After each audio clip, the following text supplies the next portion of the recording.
कारी साहब कह रहे हैं सरंगी वाले वाक़े ते लोग कहते हैं क्यों सुनाई हैं। और तुसा ये जुमला नहीं सुनिया कि मैं आख्या सी कि बाबे सरंगी वजा के करीब कीता सी हिंदुआं नूं, बस करीब। फिर उन्होंने कलमा पढ़ा के बाबे सरंगी नहीं सिखाए, सिखाई कुरान सिखाया सी। जाओ जाके ख्वाजा अजमेरी ते दाता साहब रात के 3 बजे जाके वेख लो, इतनी सर्दी चो हुण भी जाके लाहौर दाता साहब ते बाबा फरीद दे दरबार ते वेख लो, अज भी रात को जाओगे तो उत्थे कुरान पढ़िया जाता होगा। सरंगी तो नहीं बजाई जा रही, कुरान पढ़िया जा रहा। पता चलिया जेडे कुरान पढ़ते टुट जाते हैं उन्होंने दी कब्रां ते कुरान ही पढ़िया जाता है। बाबे ने सरंगी वजा के हिंदुआं नूं करीब कीता सी, बस वो करीब आए तो बाबे ने उन्होंने कलमा पढ़ा के मुसलमान बनाया।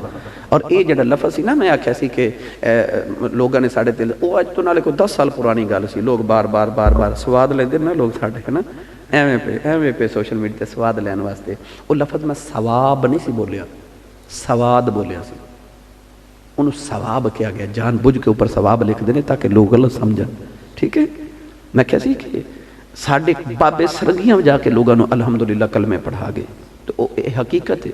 उन्हें कलमा पढ़ा के सरंगियां तो नहीं ना सिखाई, उन्हें कुरान सिखाया सी। उन्होंने कुरान पढ़ा के उन्होंने वज़ाइफ देखो, उन्होंने वली बनाया सी। ठीक है, लिहाजा इतराज़ करने वाले तो रब ते भी करते हैं, नबियां ते भी करते हैं। मैं कहां कि मैनू सारे ही मनन, सारे तो रब नूं भी नहीं मानते हैं। हिंदू 1.5 अरब तो ज्यादा हिंदू इंडिया च वसदा, रब नूं मनदा ही नहीं। चाइना वाले रब नूं नहीं मानते, अमरीका वाले रब नूं नहीं मानते हैं, कम्यूनिस्ट जिन्ने ने वो सारे रब नूं मनदे ही नहीं। तो मैं तो तुसीं आखे सानू सारे ही मनन, इंज नहीं हो सकता। नबियां नूं नहीं सारे मन्निया ते सानू ये नहीं मुमकिन कि सानू सारे ही मनन, ना असां ठेका लिया के सारे सानू मनन। बस जेड़े मन लैन उन्हां दा भला होवे। मनावन का ठेका नहीं असां लिया, असां दसन का तो सुनावन का ठेका लिया है। ये अपने अपने नसीब होंदे ने। लिहाजा मैं ये कहां कि मेरे तो इतराज़ ही कोई ना करे, ये नहीं मुमकिन। भाई नबियां ते भी इतराज़, वयक़्तुलून नबिय्यीन बिग़ैरिल हक़।